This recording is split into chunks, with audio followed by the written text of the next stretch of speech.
దాంతో పాటు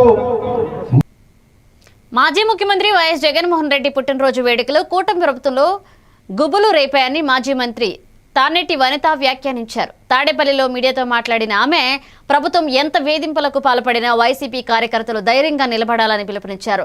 రక్తరార్పణం చేసిన కార్యకర్తలను రాష్ట్ర బహిష్కరణ చేయాలన్న హోంమంత్రి వ్యాఖ్యలను ఆమె తీవ్రంగా ఖండించారు. గతంలో అనేక సందర్భాల్లో ఇలాంటి ఘటనలు జరిగినప్పటికీ అప్పటి ప్రభుత్వాలు ఈ తరహా వ్యాఖ్యలు చేయలేదని గుర్తు చేశారు. ప్రస్తుత ప్రభుత్వ వైఖరిలో ద్వంద్వ ప్రమాణాలు స్పష్టంగా కనిపిస్తున్నాయని విమర్శించారు.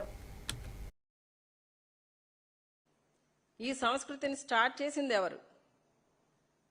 మరి ఆ రోజున మీ భావమరిది సినీ నటుడు మరి హిందూపురం ఎమ్మెల్యే బాలకృష్ణ గారు సినిమా రిలీజ్ అప్పుడు 20 పొట్టేళ్ల తలలు నరికి ఒక దండలా గుచ్చి ఆయన కట్అవుట్కి కట్టిన పరిస్థితులు ఈ మధ్య కాలంలోనే మీ ప్రభుత్వం వచ్చిన తర్వాతనే కదండి ఇవన్నీ జరిగాయి.